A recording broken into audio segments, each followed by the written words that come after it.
Sport of kings? My bookmaker lives like one. I'll bet. You admiring your polished prose? No, your picture.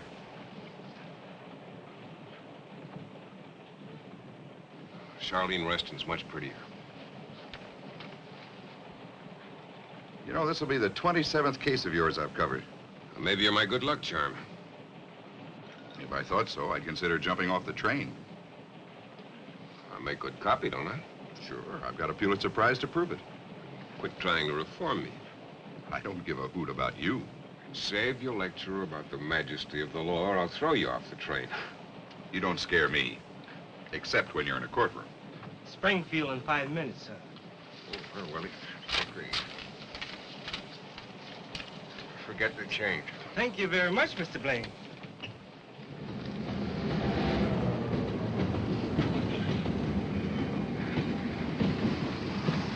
Where is he? I can't see him. All right. Take it easy now. Don't run. There he is. Hey! Oh, look at you. Golly, how big you are. Hello, Diane. Hello, Jim. Here, let me look at you. Grown, haven't they? So fast. How are the electric trains? Haven't got them anymore. They're mine now. How's your mother? She's fine. Why can't I go with you, Dad? Maybe you can join me. You can stay in Desert Valley. The boys are in school. Well, just for a week. Can't we, Ma? Sometimes we get sick and stay out that long. Your father will be very busy. We'd only be in the way. Yeah, Mommy's right. Now, you take care of everything, you hear? I gotta go. You're big guys now. You take care of Mommy and look after her. I'll write to you. I'll call you as soon as I get there. Bye. Bye.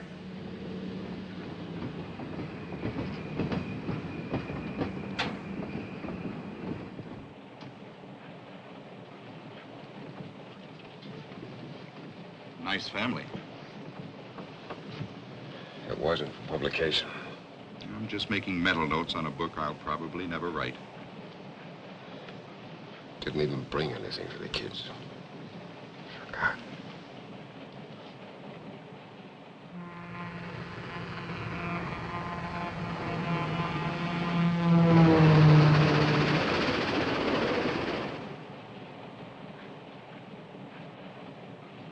Like to read something interesting? Who's it from? Convict number 673066, namely Benson Powell. What's the point? The point? A miscarriage of justice. I think he's innocent. One, please. Read the letter, please. Oh, one case at a time. You're the only one who could get a new trial for Powell.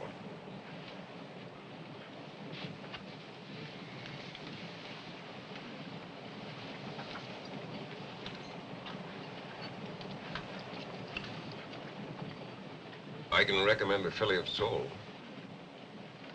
I've decided on the steak. Rare? Yes.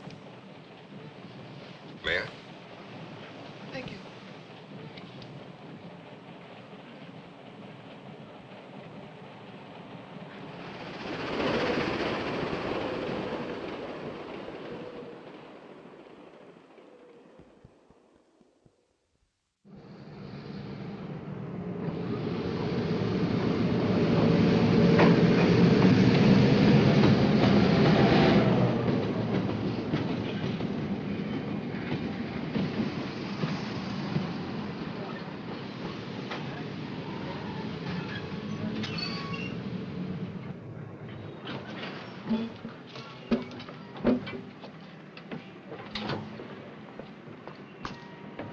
Friendly natives.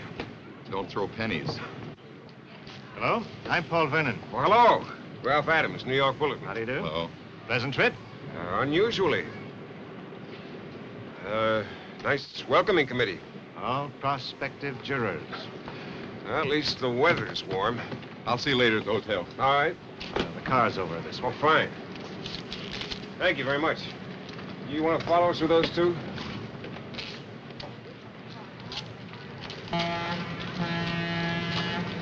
Smart-looking fellow, that lawyer. Mm-hmm. If it had been real smart, he never would have left New York.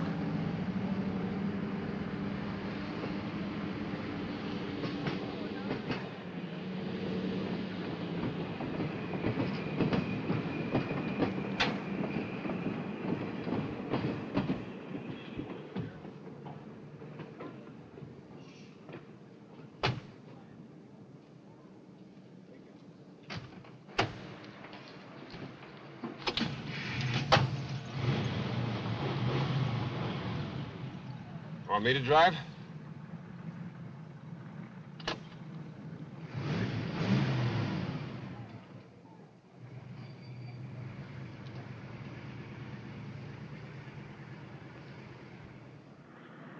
Man could relax out here.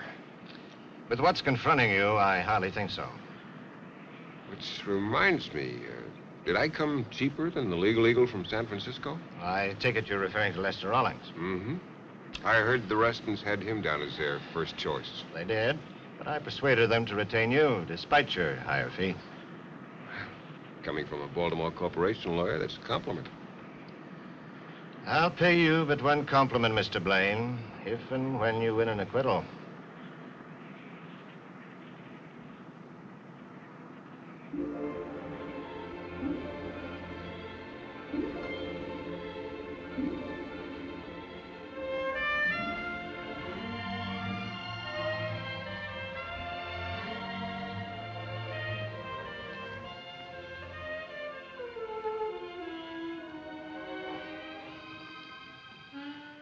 Mrs. Reston? Mr. Blaine. How do you do? How's the water? Find out for yourself. Oh, Paul, dig out a pair of trunks for Mr. Blaine. Looks inviting.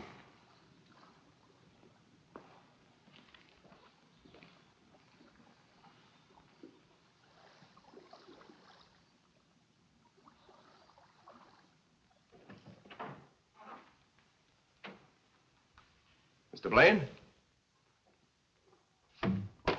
Mr. Reston, how are you? I thought you'd be an older man.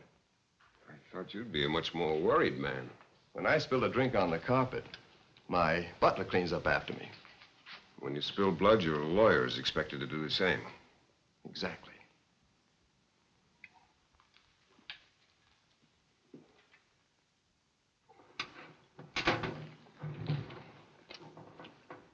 Did Larry Bell assault you? I'm defending you, not Mr. Vernon. Would you care to see the dress? Did he assault you? Sounds like gutter talk. That's a very acute observation. Did he? Yes, he did. For the first time? Now, look here. You be quiet until I come to you. Mind your manners, Mr. Blaine. Mr. Reston, I'm not impressed by you or your bank account. In fact, you irritate me. Now, look here. It's about time. That's more like it.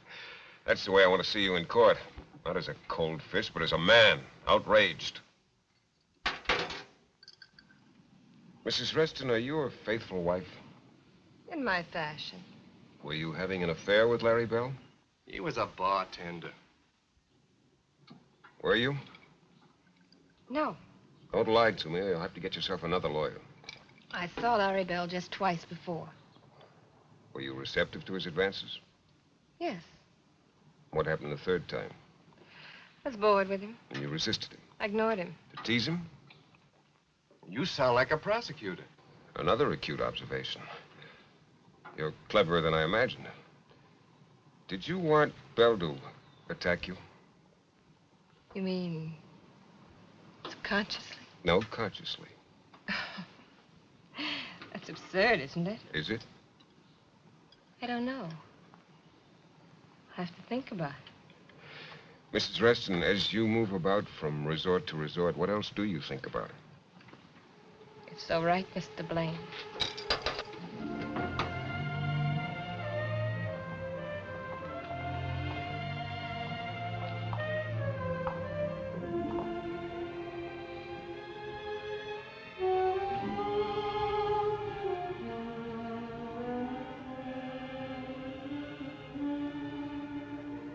I'll be at the Bolton Hotel. We've arranged for you to stay here. Oh, Mr. Blaine doesn't approve of us.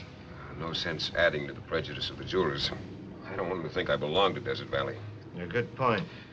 Perhaps another time, if you and your lovely wife manage by my sweat to escape the state penitentiary.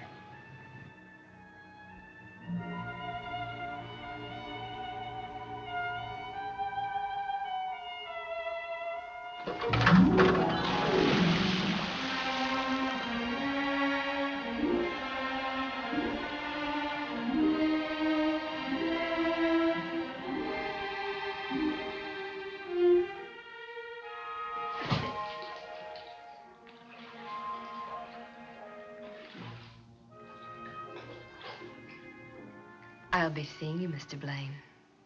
Mm-hmm.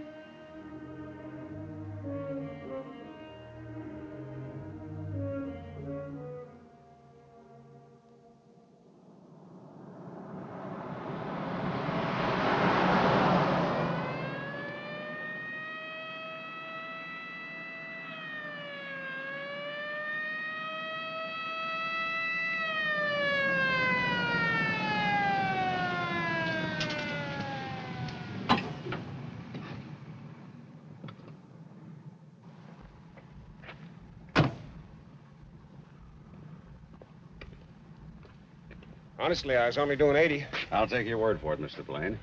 I'm Nick Hoke, sheriff of Bolton County. Hello. You want to follow me? Where to? Traffic court?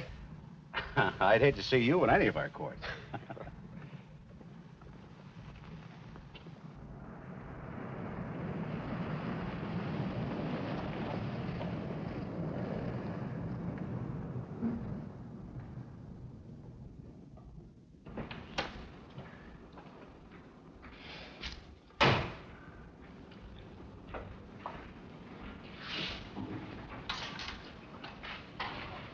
Thanks.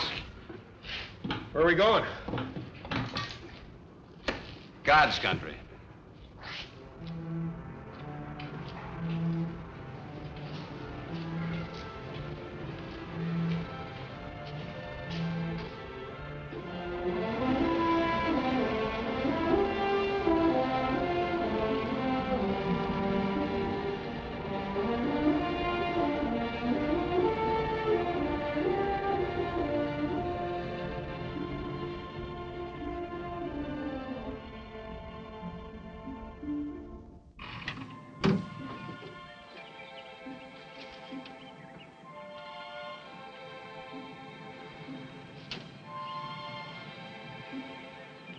We got us a visitor from New York. Hello. How about a couple of beers? Mr. Blaine? Did you ever see anything like this before? It's beautiful. No swimming pools. None of those fancy Hawaiian sports shirts like in Desert Valley. Yeah, it cost me a pretty penny to level this off and dig a well. Is this your place? Mm-hmm. Who, Hank and Sarah? Yeah. They run it for me. Thanks. Thank you. Well, I'd call it a natural paradise if I hadn't seen Hank and Sarah. They look to me like the loneliest and unhappiest people I've ever seen. Well, they got reason to be. You see, their son was shot down and killed last week. They're Larry Bell's folks. Larry Bell could run a round Eurovia. Yep. He could have been one of the greatest halfbacks of all time. What a waste. What a lousy waste. I saw you play once. Yep. You did? Yeah. Where? Chicago. College All-Star game, 1937. I remember you made a diving catch for a touchdown. That was the last game I ever played. You were All-American then, weren't you? No, not exactly. Those Eastern newspaper guys. Well, that's a long time ago. You know, some nights I get to dreaming like I'm still playing. I'll never forget one night in my sleep, I busted right out of bed like I was going for a long pass. Crashed right into a window.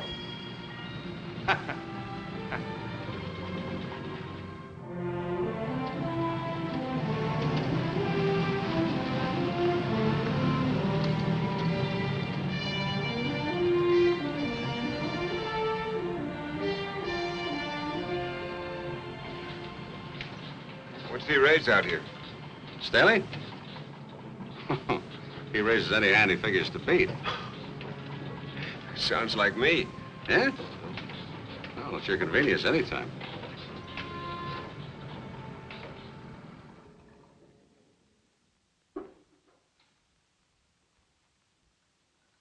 It's swanky, all right. Mm-hmm. The governor stays here when he's in town. Never in Desert Valley? Not if he wants to stay governor. Does the governor take orders from you? He takes my advice. I gotta run now. See you boys around. Yeah, thanks. Hell? Okay. Jim? Billy Giles. Billy, where are you? Vegas. Are you knocking them dead? Dead? That's the word for it. The slot machines get more laughs than I do. When am I going to see you? Well, drive over when you can. It's only 150 miles. The highway runs right past all the crap tables. Billy, can I have some more? Thank you. By the way, Jim, they're betting 6-1 against you. You get 10 grand down for me. Now, seriously, Jim, I hated to see you take this one. Make that 15 grand, Billy. That should remind me of a story, but it doesn't. Okay, Jim, if you feel lonesome, give me a buzz. All right, so long, Billy. How's he doing? He just didn't have it anymore. What a shame. How can he make an audience laugh? They look at him and remember how he emptied a revolver into his wife and her lover. That was 10 years ago, and he was acquitted. Yeah, quite a feat, too. I don't think you convinced anybody but the jury. Well, when it comes to picking jurors... I know. But this time you'll be forced to pick from Sheriff Hoke's private pork barrel. Don't print this, but Mr. Hoke is the answer to my prayers. Hoke? Don't tell me he's your gimmick in winning this case. He is my only hope. When I get him on the witness stand, I'll cut him down to size, strip him of his convictions. When I finish with him, they'll arrest him for indecent exposure.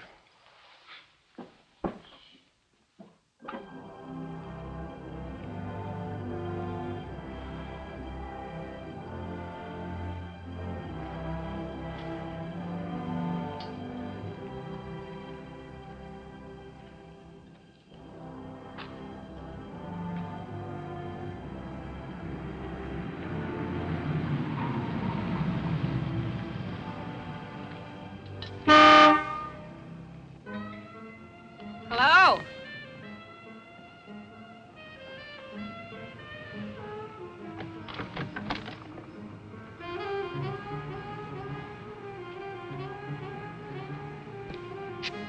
Hello. This makes the second time today I've been picked up. I called the hotel. What's on your mind? You. I hear you separated from your wife. How does that concern you? You interest me. That's the reason my wife left me. I interest other women. Can you forget for a while that I'm your client? Whatever you say won't be held against you.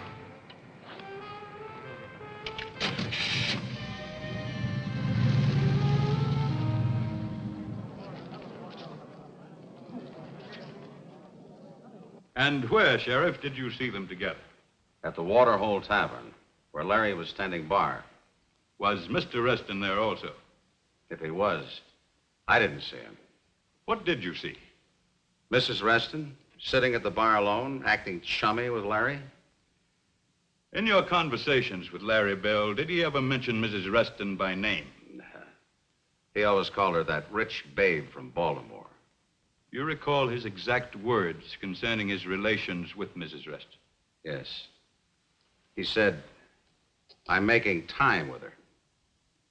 Thank you, Sheriff. I now turn you over to the New York lawyer. Your witness.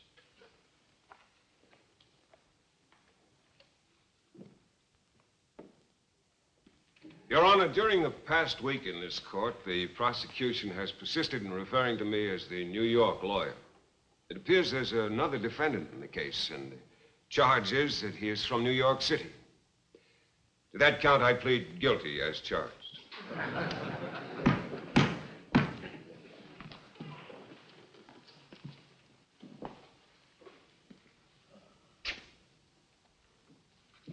Now, Sheriff Hoke, based on your experiences, what does the expression making time mean? Well, it means that Larry Bell was having relations with Mrs. Reston. Had you always found Larry Bell to be truthful? Yes, I have. You were like father and son. We were very close. Like father and son? Yes. Was Larry Bell always in the habit of discussing his personal affairs with you? Well, like I said, we were very close. Are you married, Sheriff? I was divorced a couple of years ago. That was your only marriage? No, it was my second. Well, how did your first marriage end? Divorce. Well, tell me this, Sheriff. Were you in the habit of discussing your personal affairs with Larry Bell? Objection. Sustained. The expression making time, is that something Larry Bell may have borrowed from you? No. Or did you ever use the expression? Objection. Sustained. Larry Bell was a noted athlete, wasn't he? One of the finest. Do you know what the expression to score means? Objection. Sustained. Can you describe Larry Bell's demeanor when he told you he was making time with the babe from Baltimore? I don't think I understand the question. Was he smiling? Yes, I believe he was. Was it a cocksure smile or a smirk? Objection. Sustained. Can you describe the smile? Well, I'd say it was more of a grin. The kind of grin you associate with a man who succeeds with a woman. Objection. Sustained. Now, Sheriff Hoke, is it a fact that the State University Alumni Association a few years ago voted you the outstanding football player in the history of the school? Well, yes, that's a fact. Did you graduate from State University? Yes, I did. Is it a fact that Larry Bell was a star halfback for Bolton High School? Yes, sir. Can you tell me if many colleges offered him athletic scholarships? Oh, yes, there are a great many. Well, how many would you say?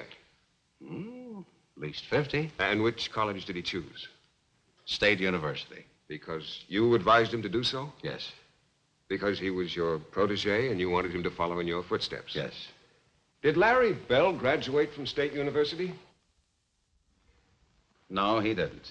What prevented him from graduating? He flunked out. I assume you are using that expression in the scholastic sense. Yes, Larry failed in too many courses, and so he was expelled. For academic failure? That's right. Mm-hmm. Do you recall the particular courses he failed?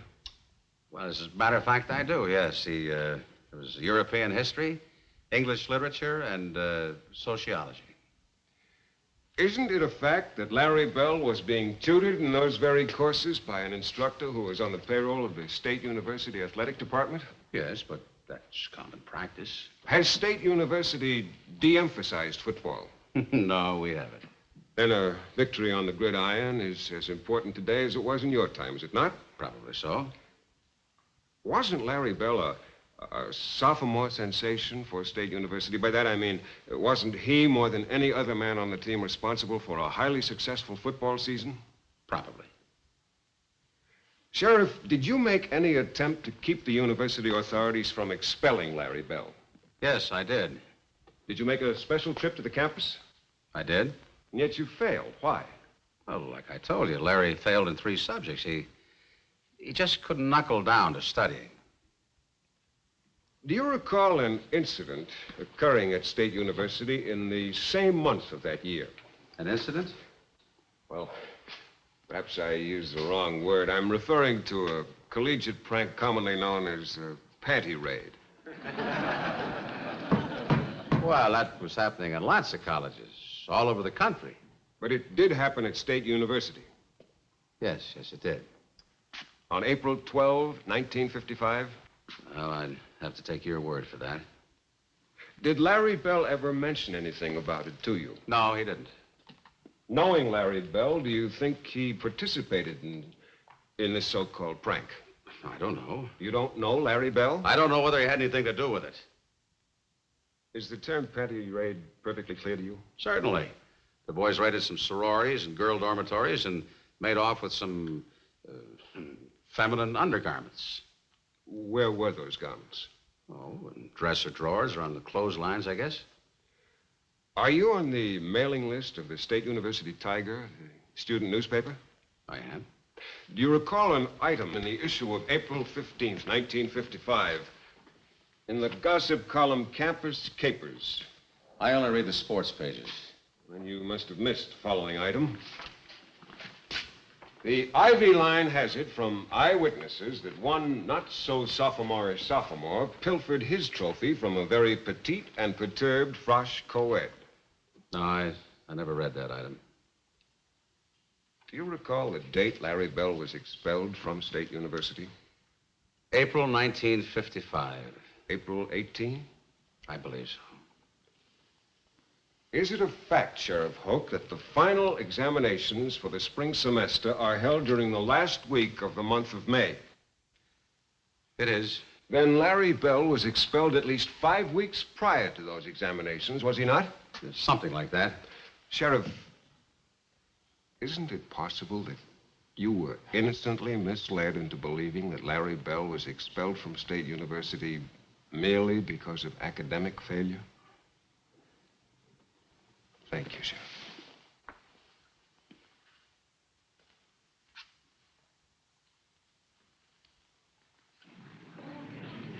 You did it again.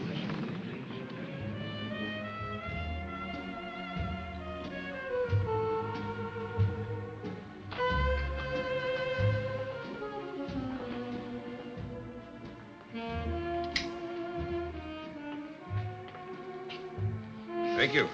May I ask what the money is for? Just a small advance on my fee. You sounded most urgent over the telephone. Can't tell you any more. It might incriminate me. Good night.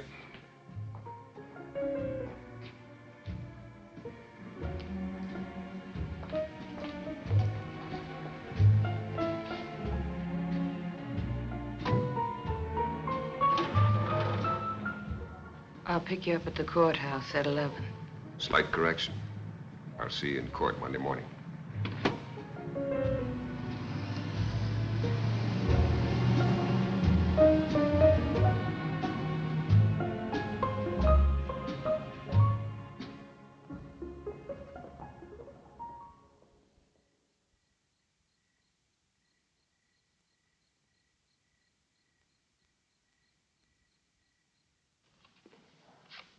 Off the top. 2 to the dealer. Opener bets 50. Beats me. No.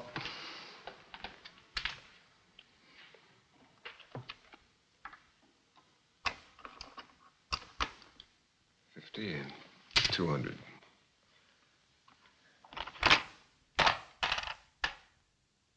See the 250? Raise it 500. Too much for me. You do too. I'll call. 3 deuces full. Straight's no good. Too bad. Nice hand.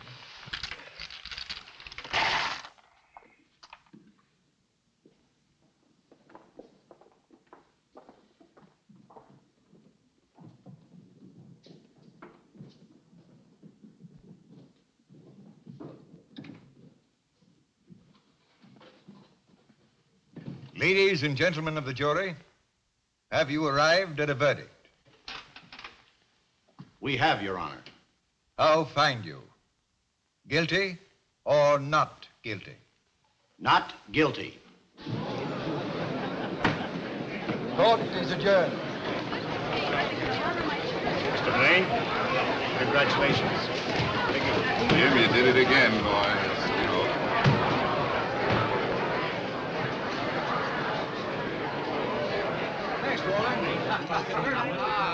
Hello, darling. Hi, baby.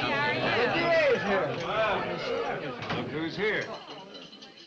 If I offered the prosecutor a drink, would he object? What are you gentlemen drinking? We can't stay long. Thanks anyway. Oh, I can't say I know how you feel. Hard as I try, I just can't seem to lose a case. What's this? Subpoena. Subpoena? Grand jury? Is this on the level? It is. What's the charge? Bribing a member of the jury, namely Mrs. Carol Morrow. You think you can beat this charge? How about a Crain had out their minds? Ralph, you don't...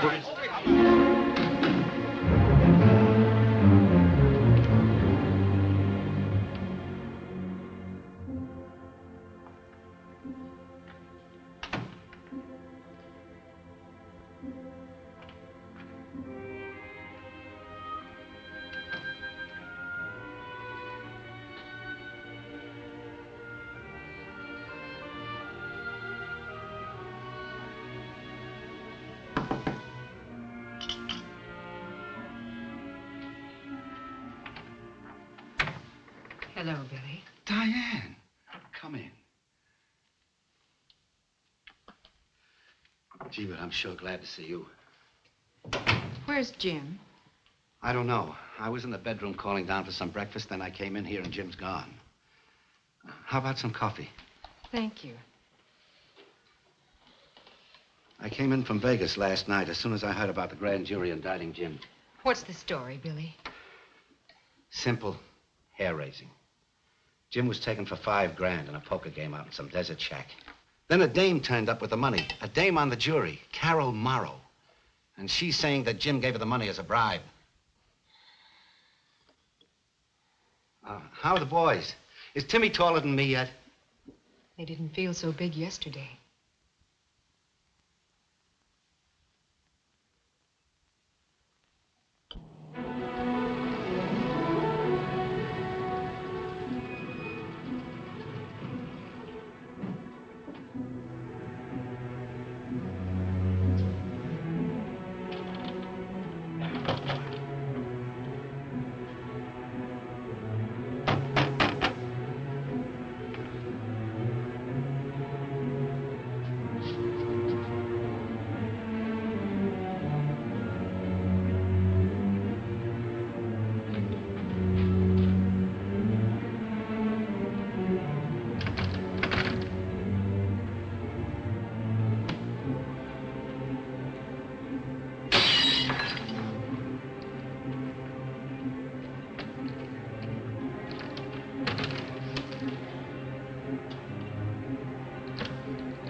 Cut yourself?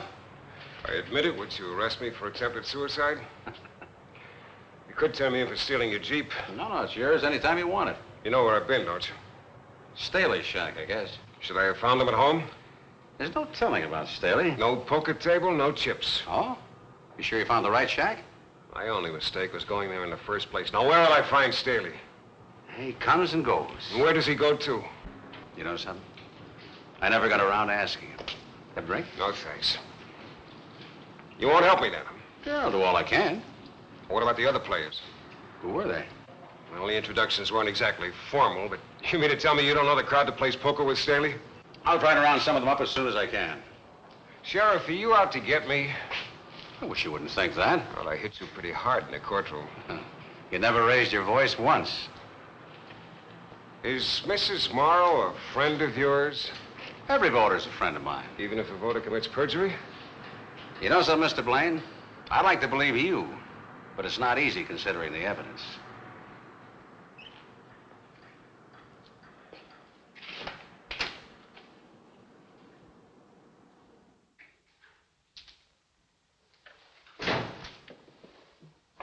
Say, where have you been? Out in the desert looking for mirages. 2-car mirages? No Staley, no poker table, no chips, no nothing. A frame house, huh? It's not too funny. Holt's building a beautiful frame. And you'll have 10 years to admire it at the state's expense. You selling me short? Me sell you short? My memory's not that bad.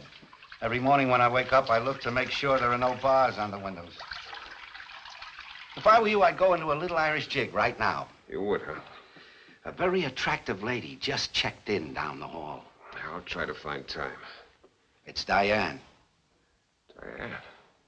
408.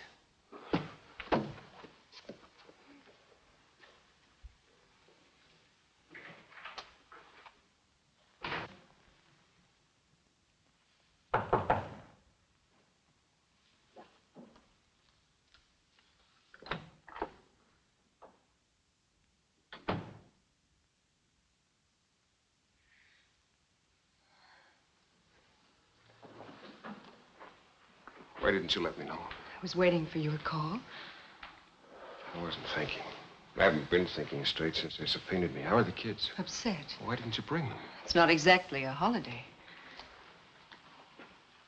I didn't bribe Mrs. Morrow. How did she get the money? Not from me. I lost the $5,000 in a poker game to some card sharps. And the man who got me into the game collected the money and turned it over to Mrs. Morrow. Who is this man? Nick Hoke, sheriff of Bolton County, friend of the late Larry Bell, foe of the Restons, and victim of a cross-examination by the incomparable James Gordon Blaine. Darling, I've hurt you, but I've never lied to you. I believe you, Jim, and I want to help.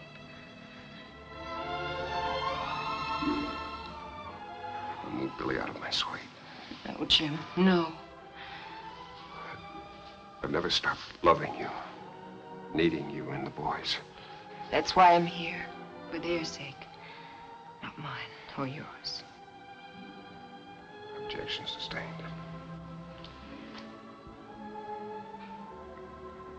Thanks for being here.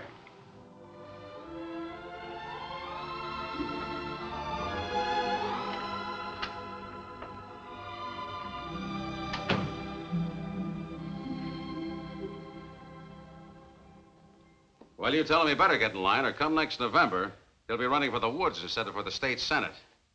Right. Mm-hmm. I'll talk to you later. Hey, what do you think you're doing? I ain't doing nothing. Never mind, just put it down. Mr. Blaine is here. All right. Look scared. Come right in. Well, Mr. Blaine, you recognize either one of them? No. You sure not? I'm sure. Mm-hmm. All right, boys, I'm sorry.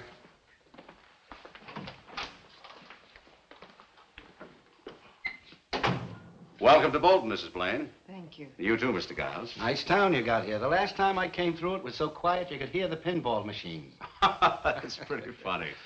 Say, I'll keep looking around. One of those poker players ought to turn up. Thanks.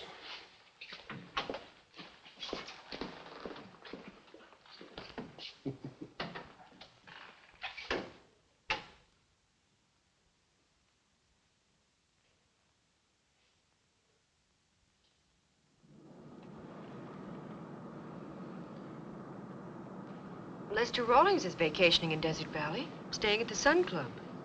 Why the social note? Merely remembering a maxim about your profession. A lawyer who defends himself has a fool for a client. That should be good for a laugh somewhere. Forget it. I'm the exception to the rule. Let's face it, Jim. You too can be a fool. I'm defending myself. Correction. You're also defending Timmy and Johnny.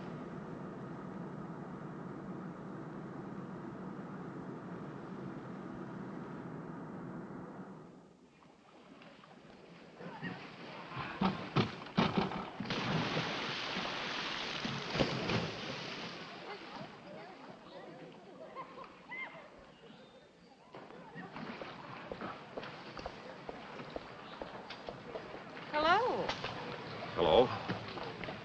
Mr. and Mrs. Reston, my wife, Diane, and Billy Giles. How do you do? How do you do? Hi. Join us for a drink? Well, thank you, no. We were just going inside. When did you arrive? This morning. Oh. You have a very remarkable husband. Yes, very remarkable. Well, what's your complaint? I just don't like the mess you made. A mess I made?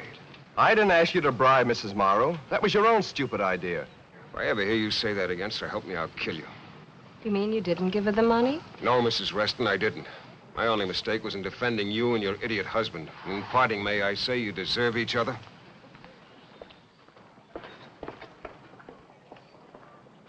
So the piano player said, well, hum a few bars and I'll fake it. That's rather amusing, don't you think?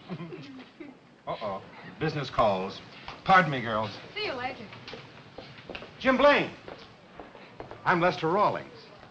We met a few years ago at Toots Shor's restaurant, I believe. Of course. My wife, Diane, and Billy Giles. Hello. Would you permit me to buy you all a drink? Well, thanks, I could use one, thank you. Well, good, good.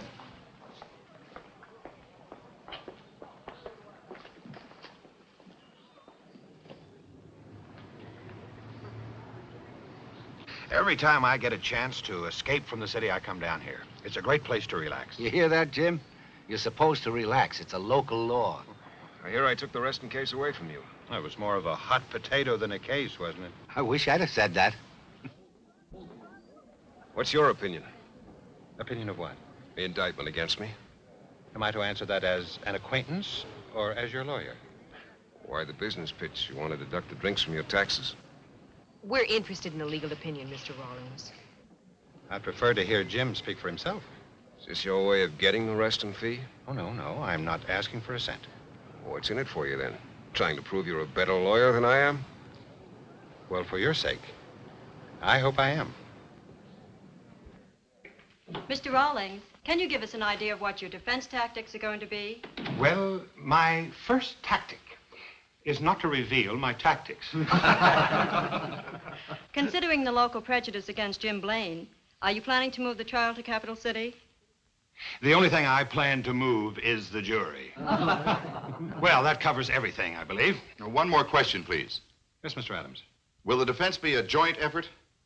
I believe that Jim Blaine is the greatest trial lawyer since the late Clarence Darrow. But in this case, Mr. Blaine is going to be the defendant, that and nothing more. Is that so, Jim? You heard the man. I just can't picture you as a defendant, Jim. My idea of a defendant is somebody like Benson Powell. Yes, well, thank you, gentlemen. Thank you, and good night. Good night, Mr. Rawlings. Thank you. Bye. Would you excuse us, Mr. Giles? I would like to confer with my client. Oh, Billy can stay. Oh, it's okay. I got to see a man about a horse. I'll see you later. There's one point we haven't discussed as yet. The possibility of defeat. You say possibility or probability? Please, Jim. Forgive me for injecting this depressing and pessimistic note, but we must prepare for all eventualities. Shall I have my tailor fit me for sackcloth and ashes? Better let Billy Giles handle the humor department, Jim. You and I have some very sober decisions to reach. Such as? Well, for one, the advisability of making a deal. What the hell are you talking about? Should your case appear to be lost, I would like to be able to approach the prosecution. And plead guilty? I'm merely trying to cover all of the angles. The purpose being to keep you out of the state penitentiary. Mr. Rawlings, do you believe my husband bribed Mrs. Morrow? Well, let's not go into that. Please answer my question. Perhaps you'd better answer your wife. Set her straight. Well, you're the one that needs to be set straight. You're through before you begin. You better get out of here before I break your jaw.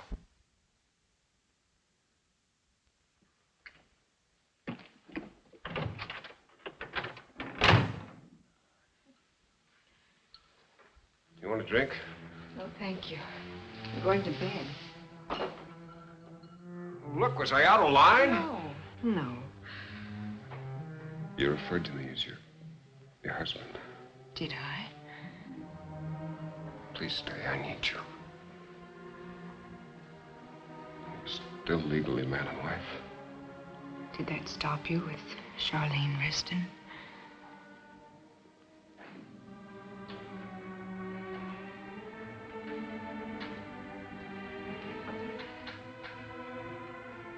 Jim. Yeah. Easy on the bottle, please. Your defense is in your own hands now.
Mrs. Morrow? Yes, what is it? I'd like to speak to you. I'm Mrs. Blaine. May I come in? Go away. Go away. Please, please, I must talk Leave me to you. alone. Leave me alone.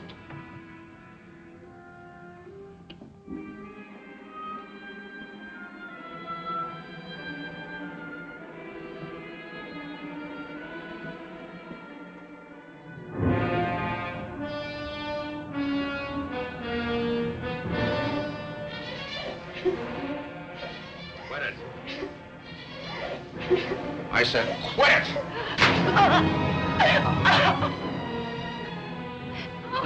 Oh, please, Nick, don't make me go through with it. There's no other way. I'm frightened. I'm frightened. I keep telling you. It's all worked out. What'll happen to me when he gets me on the stand? Oh, please, Nick. That's why we're in this, because what Blaine did to me in the stand. Get this through your head. It's not that New York lawyer you have to be afraid of. It's me.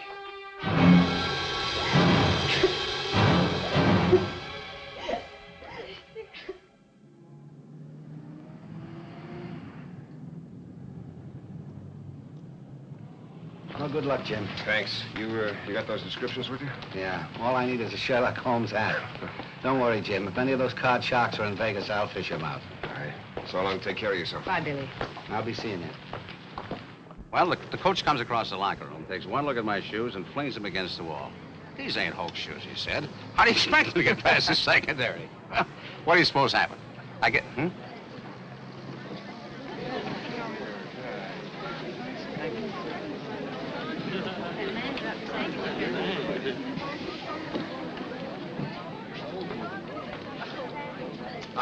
All right. Break it up. Come on, move. Pronto. Sorry.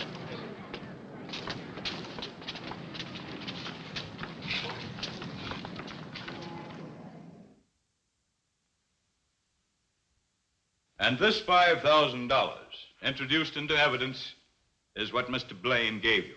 Yes. Thank you, Mrs. Morrow. You may cross-examine.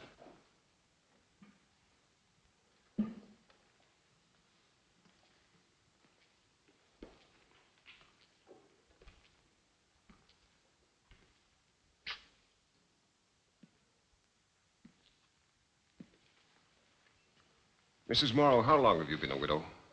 6 years. Now, you said that on the night in question, I forced you to stop your car on a dark highway. You said that I got into your car and gave you $5,000 to make certain you would vote to acquit my clients. Is that your testimony? Yes, it is. Now, inasmuch as I seem to be a victim of amnesia, would it be possible for you to tell me in detail what was said and by whom, as well as you can recall? I'll try. Thank you. Now, who spoke first? You did. You said, good evening, Mrs. Morrow. I hope I didn't alarm you. And then what was said? Well, I said nothing. You got in the car, sat down, and offered me a cigarette. Do you recall the brand? No, I don't. Well, then who spoke? Well, you did. You said, you're a widow, aren't you? And I said, yes, I am.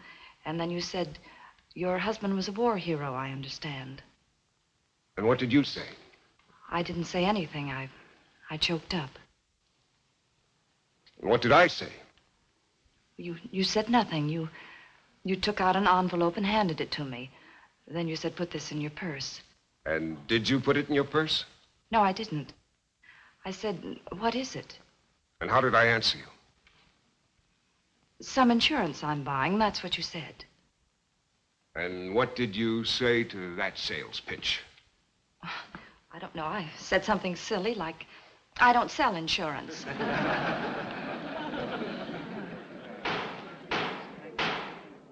Mrs. Morrow, what are you trying to sell this court? Nothing. Nothing but the truth. Is truth for sale? Objection. Sustained. Mrs. Morrow, have you ever run afoul of the law? No. Have you ever had any difficulty with your taxes? No. Have you ever been involved in a lawsuit? No. Have you ever committed any traffic violations? No. You're a law-abiding citizen. I do the best I can. Are you in debt? No. Are you addicted to drugs? No. To drinking? No. To gambling? No. Are you being blackmailed by anybody? No. Are you pressed for money? No. You own a beauty parlor? Yes. You're the sole owner? Yes. Your business is profitable? Yes. Now, Mrs. Morrow, you have described yourself as a decent, law-abiding citizen.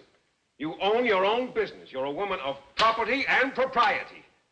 Do you want the court and this jury to believe that a person of your character and your standing in the community would accept a bribe of $5,000 from anyone, let alone a New York lawyer? Please answer my question. I didn't know what I was doing. You didn't know what you were doing. I didn't know what to do. Did you ask anyone what you should do? No, I was afraid to. Well, who were you afraid of? Me? Yes. Did I threaten you with physical violence? No. Did I threaten you at all? No. Are you afraid right this minute? Yes. Of me? Yes. Because I might show the court that you're perjuring yourself? I'm telling the truth. So help you God? Yes. Does the tone of my voice disturb you? Yes. Do you dislike me? Yes. Do you hate me? Yes. Because I'm a New York lawyer? Yes. Because I defended the Restons? Yes. You wanted to send the Restons to prison, didn't you? Yes. You want to see me go to prison, don't you? Yes. You're lying now because you hate me, isn't that so? I'm not lying. You do hate me, don't you? Yes, I hate you. And your hate for me is so strong that you'd do anything to destroy me. Yes, yes. Yes, I hate you. Every time I think of your dirty, filthy money.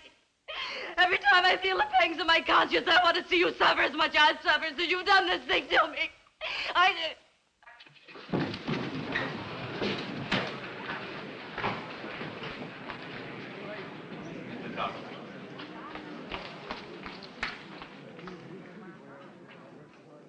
Fool. Poor fool.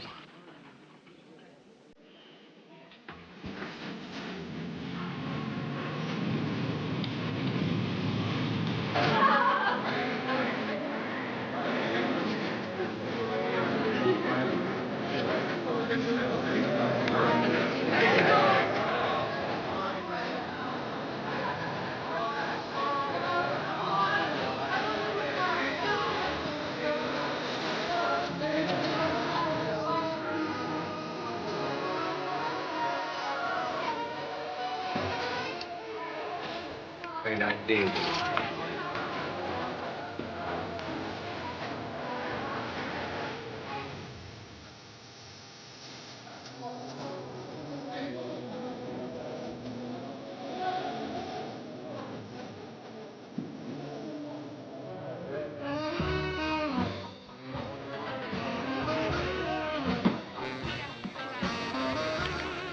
I had better luck at Staley's shack.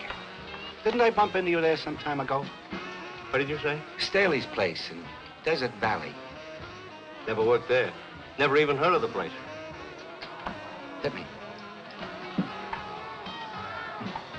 Must have been two other guys. That's a good name for this game. Blackjack. Better luck next time.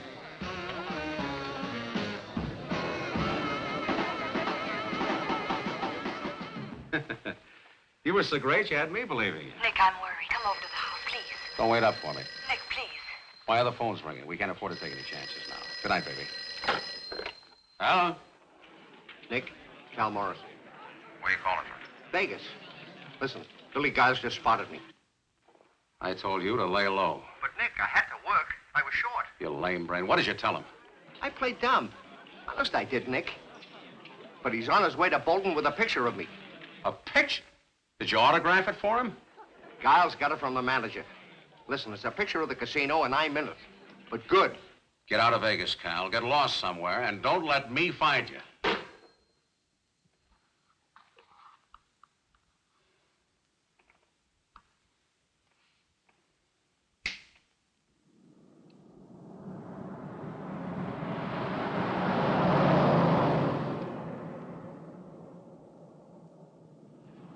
Could sell me the Thousand Islands whenever he talks to me. That man could sell me Niagara Falls, could sell me the National Forest. Remarkable, isn't he?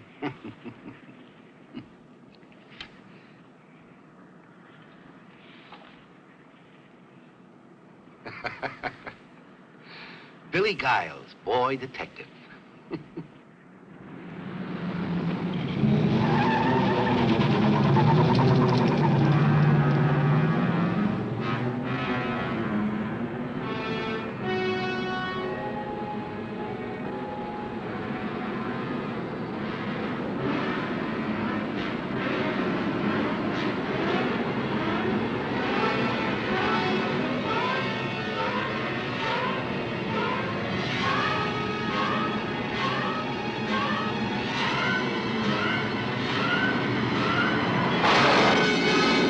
Crazy?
Why don't you go to bed, Jim? Oh, I couldn't sleep if I wanted to.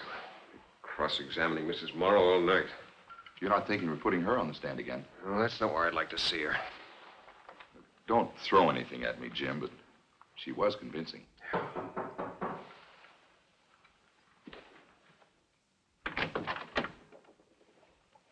May I come in? Sure. What glad tidings do you bring? It's bad news. What happened? Mrs. Morrow confessed she was lying on the stand? It's about Billy Giles. He's dead. Oh, no. How'd it happen? Highway accident, about 10 miles out of Desert Valley. Missed a curve. His car plunged down a ravine and burned up. I think he was killed instantly. Anyway, they've got him in the hospital morgue. I got bad news for you. I'm gonna get you on the stand. I expected as much. I'm awfully sorry about Billy Giles. He was one of my favorites from way back.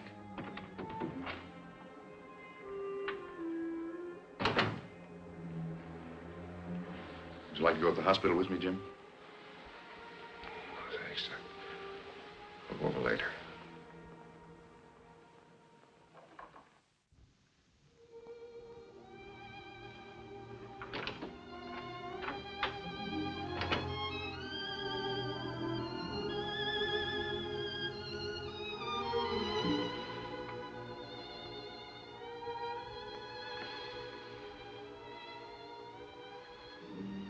You know what Billy said to me after his trial?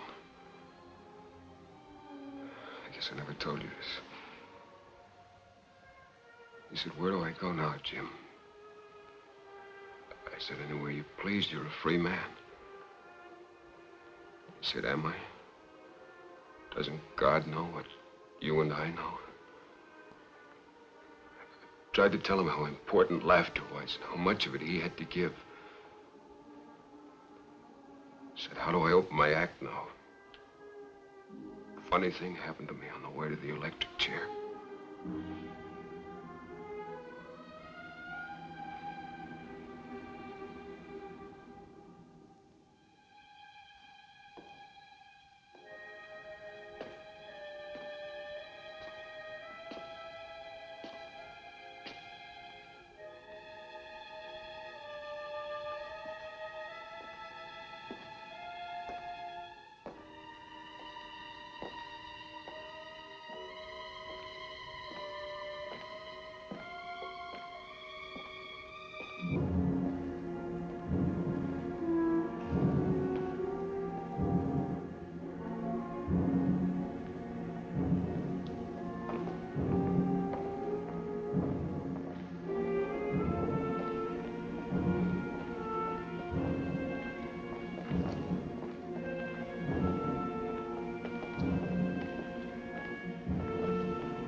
This way.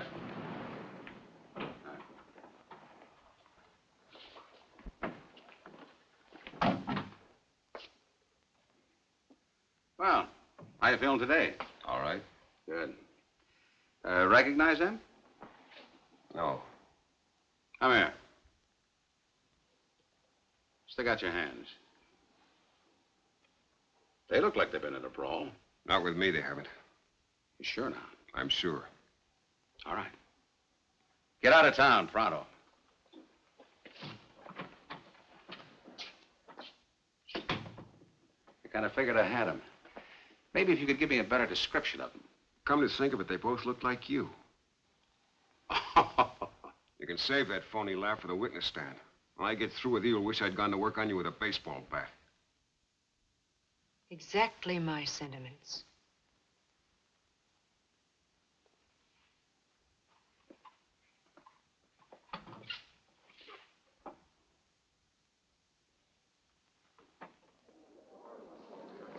Pardon me, please.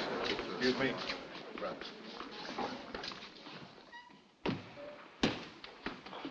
Raise your right hand. You swear the testimony you're about to give this court is the truth, the whole truth, and nothing but the truth, so help you God? I do. State your name. Nick Hoke. Be seated.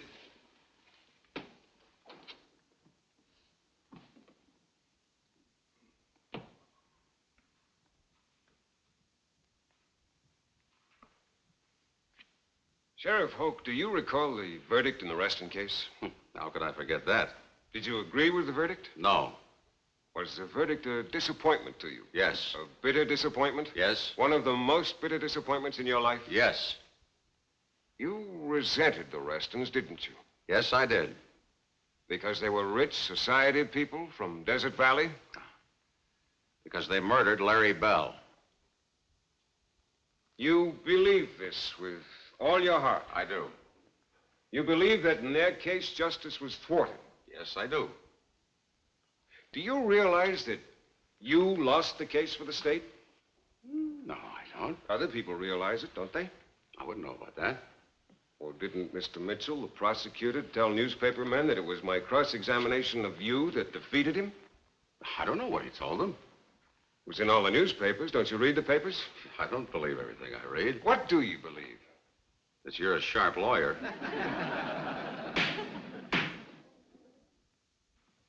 Let me return the compliment. You're the sharpest sheriff I've ever encountered. Are you a vengeful person, Sheriff? Well, I'm human. Human enough to understand that I've severely damaged your stature and reputation? I can't answer that till the next election. You intend to run for re-election to your office? Yes, I do. Would you say it would be helpful to your cause if I were convicted? Probably. Then you're interested in having the jury return a verdict of guilty? Oh, that isn't my job. I didn't ask about your job. I asked about your interest. Well, I think that justice will be done. What is justice in this case? That's for the jury to decide. Well, what have you decided? It's not my decision to make. You do make decisions, however, don't you? When I have to, yes. Weren't you forced to make a fateful decision about me? I don't know what you're talking about. I'm talking about conspiracy. Do you understand the meaning of the word? Of course I do. Would you admit, if the court decides in my favor, that I was a victim of conspiracy? I'll abide by the jury's verdict. Wouldn't a verdict of not guilty mean that the jury believes I was a victim of conspiracy? I guess so. Assuming that such is their verdict, that would mean that some person or persons unknown did willfully plot to ruin my reputation and throw me into prison, would it not? Could be. This would also involve Mrs. Carol Morrow, would it not? Might. And if the jury feels that I have told the truth, then it must assume that Mrs. Morrow was lying. Isn't that right? I guess so. Would it not also be possible that Rod Staley and his poker companions could be involved in the same conspiracy? Oh, I couldn't say about that. Remember now, hypothetically at least, I have been acquitted. Then if I did lose the money in a poker game and the same money turned up in Mrs. Morrow's possession, does it not stand to reason that someone other than I gave the money to Mrs. Morrow? I don't follow you. Shall I repeat the question for you? If it's important enough for you. Isn't your name and reputation important to you? I'm not on trial Will here. you admit that I am? Yes. Will you also admit this, that it was you who told me about the poker games at Staley's house? Yes. And wasn't it you who specifically invited me to participate in a poker game at Staley's house on the night of February 24? Yes. And didn't you tell me I could use your Jeep to get to Staley's house? Yes. Why were you doing these things? Well, I was just trying to oblige you. Why would you want to oblige me? Well, I try to oblige all of my friends. Do you mean to tell this court that you regarded me as your friend? Well, yes. Now, Mr. Hoke, how could I ever be your friend? I'm a New York lawyer. The last time I had you on the stand, I made a fool of you. I've got you on the stand this moment trying to make a liar, a perjurer, and a conspirator out of you. And you persist in regarding me as a friend. Can you tell the court any incident, moment, time, or place, when or where I showed any sign of friendship for you? Your Honor, may I remind Mr. Blaine that he's conducting a direct examination and that he's attempting to impeach his own witness. It's all right. I'll answer the question. Objection withdrawn. Well, it was the first day we met. We were driving across the desert in my Jeep and talking about Larry Bell and football, and you said something that kind of surprised me. You mentioned that you'd seen me play once, and you even remembered the game and the date and the pass that I caught to make a touchdown. And you remember that I was an All-American, but it's something that I missed out on. But the way you said it, it made me feel good. Made me feel real friendly toward you. Well, I know I felt that way because after that, I told you something real personal, something that I'd never tell anybody who wasn't a friend.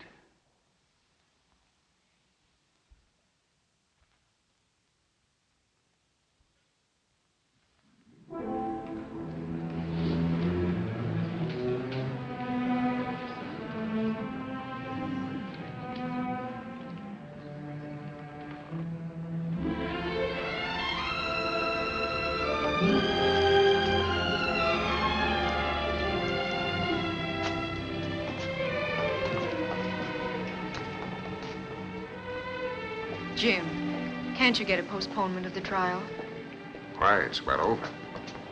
Wouldn't it be a good idea to bring in another lawyer for the summation? Mighty Blaine has struck out, hasn't he? It's time for decisions, not self-pity. There'll be a new defense attorney in court tomorrow. Who will he be? The man you deserved and never got.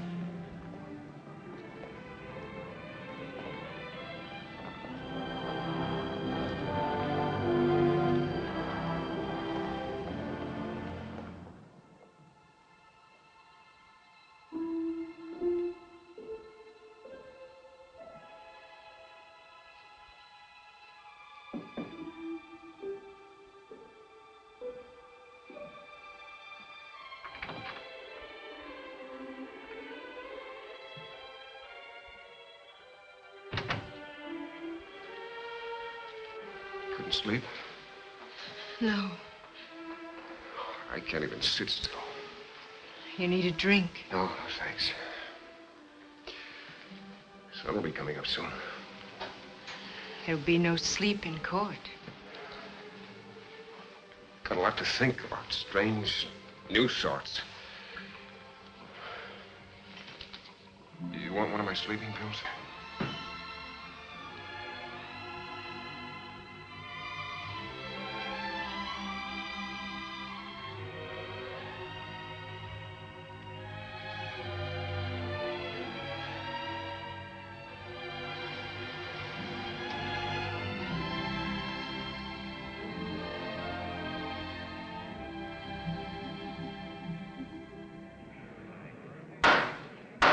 Everybody rise.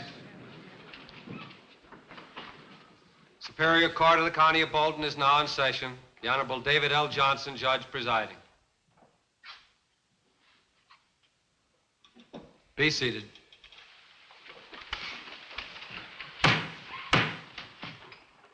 Counsel for the defense may begin his closing argument.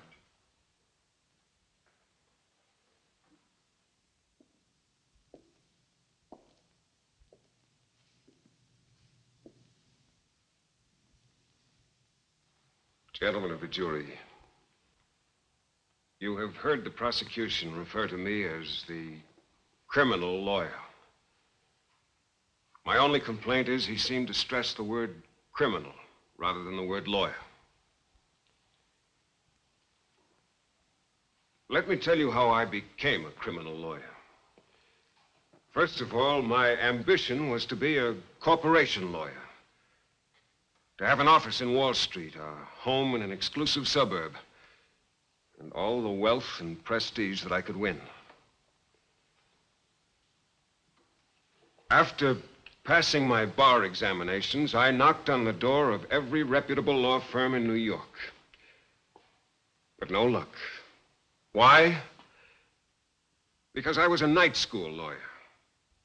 I stood no chance against the men from the Ivy League law schools.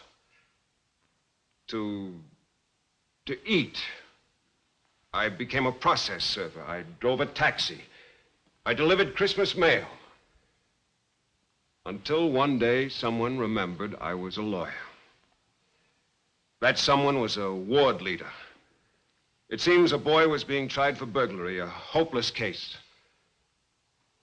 And I was paid $25 to go through the motions. Well, the boy was acquitted. And after a few more cases like that, the underworld discovered me. And soon I was the mouthpiece for racketeers, murderers, dope peddlers, and panderers. My fame increased. My cases were news. Now I was a big criminal lawyer. My fees were exorbitant. Now my clients came from big money and high society. I asked only 3 questions. Could the client pay my fee? Would the case be front page news? And could I win the case? And I won my cases. Until the word went around, If you're guilty, get James Gordon Blaine. That was my reputation. I must confess I enjoyed it. I enjoyed every moment in the courtroom. It was a stage for me, and I never failed to be the principal actor in the drama. I enjoyed the celebration and the notoriety. I enjoyed gambling with life and death. This note of apology is not for my profession, but rather for my own behavior. Or, if you will, misbehavior. Bear this in mind, please.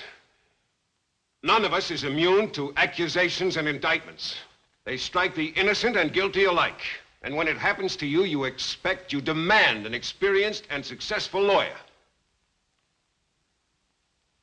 I could spend hours telling you of innocent men imprisoned and executed because of clumsy and uninspired defenses. A good example of this is the case now before you. During this trial, I have proved the old saying that the lawyer who defends himself has a fool for a client. I've bungled it badly. I've failed to establish my innocence. And I'm sure that at this moment, the verdict of each of you gentlemen is guilty as charged. Take, for example, my cross-examination of Mrs. Carol Morrow. With Mrs. Morrow, I lost my sense of detachment, and I lost my head. I hurled questions wildly, hostilely, for I knew that truth was on my side. Well, you know what happened. When I sprung the trap for Mrs. Morrow, it wasn't she who fell into it. It was I. And as she lay there in a dead faint, I stood here not like a great criminal lawyer, but rather like the village idiot. Or take my direct examination of Sheriff Hoke. This time I vowed I wouldn't be trapped by a big lie, and I wasn't. Instead, I was destroyed by the truth. Yes, the truth. A truth crowded out of a mind possessed with just one thought, that I was being framed by Nick Hoke. And yet, these errors seem minor and unimportant when I think of the one glaring and shameful error of my entire career. My blindness to the sanctity of the court.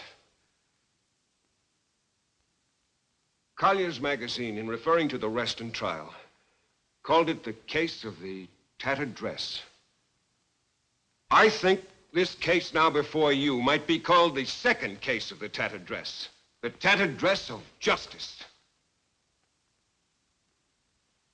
I readily confessed to my part in that assault. But I contend that justice has been attacked on a far greater scale by mob passion, by provincialism, by prejudice, and by conspiracy. In our courts, we aspire to justice. Because we are men and not gods, we don't always achieve it. But remember this, there is no other system for the governing of men. No other except violence.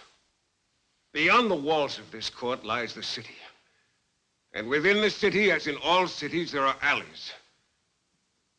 In the jungle dark of one of those alleys a few nights ago, I was attacked. Think of the alley, please, and think hard. Think of what happened there in the darkness. It was a trial. I, the accused, was confronted by two men masked in darkness, cloaked in the stolen majesty of this court, and smeared with the blood of outraged justice. These nameless men arrested me. They accused me, they indicted me, they judged me, they sentenced me, and they were executing me. An execution halted only by the sound of running feet. The sound of men from the 20th century running from the quiet, lamplit street just outside that alley of darkness. Because of them, I escaped with my life. But keep this in mind. I was not alone. In every act of violence, justice is also a victim. Gentlemen of the jury, for the sake of justice, make your choice well. Shall it be the court, or shall it be the alley?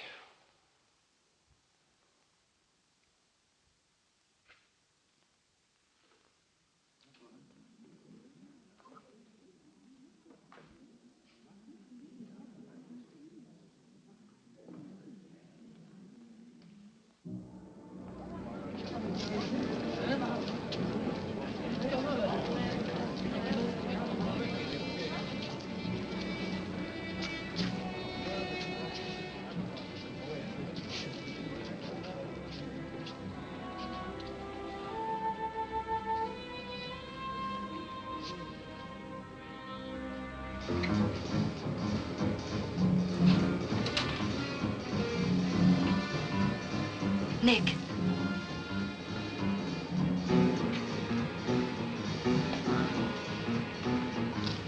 This is pretty stupid, isn't it? Nick, I'm worried. I'm worried sick. You look it. Why is the jury out so long? It's one way to get a free meal. Nick, come over to the house, please. Look, baby, from here on out, you'll be lucky if I tip my hat to you on the street. Nick, you're joking. You're joking. Some joke. Like I caught a long pass. Nobody between me and the goal line, and I tripped and fell on my face. Nick, we'll go away someplace. Any place you say. The only one that leaves this town is that New York lawyer. Either in handcuffs or in a pine box. But Nick...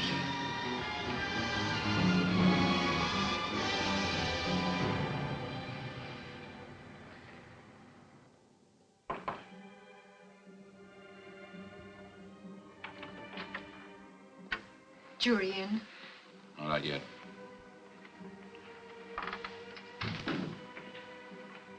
Hi. You know what the boys think about your performance? It was no performance. I have to level with you. I'm not sold it was all for real.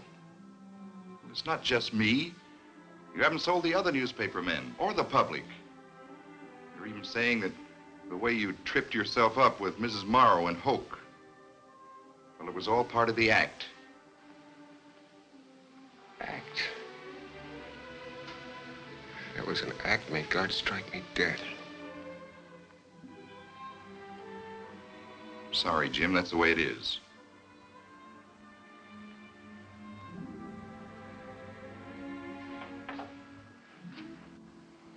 Jim, I know what you're thinking, and I don't like it. Darling, if we have to, we'll live this down. Last night I thought I was home again. Now I know I can't go home. Not just yet.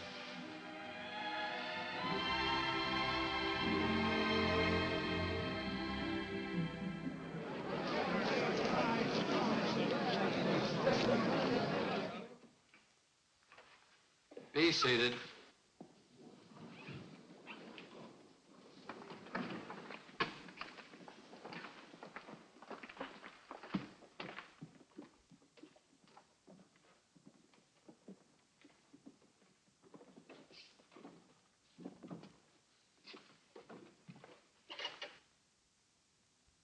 Gentlemen of the jury, have you arrived at a verdict?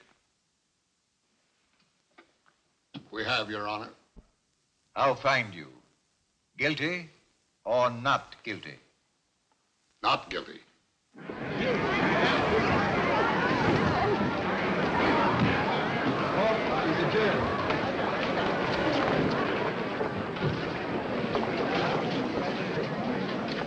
Mr. Blaine, congratulations.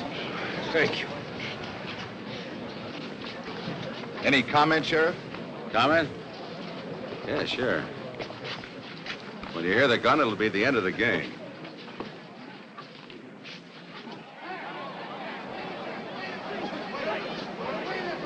There she is. Move over. How do you feel about the frame, Mrs. Morrow? Oh, come on, give us a break. Leave me alone!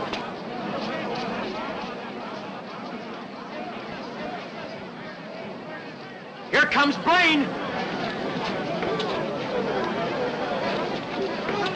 How about a statement, Jim? Save it for the hotel. Are you going to press charges against Hoke and Mrs. Morrow? Later. Ask me at the hotel. Hold it, please. This way, Mr. Blaine. May we have one more?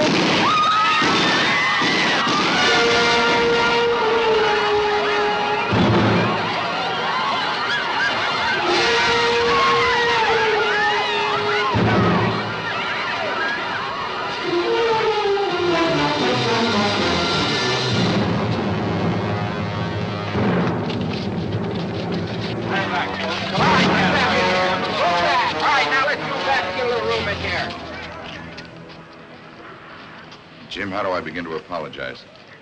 I think our apologies cancel out each other. Thanks. Well, I'd better file my story. Ralph, you can also wire Benson Powell. Tell him we'll talk to him. Who's Benson Powell? A man in prison, in need of a lawyer. Let's go home.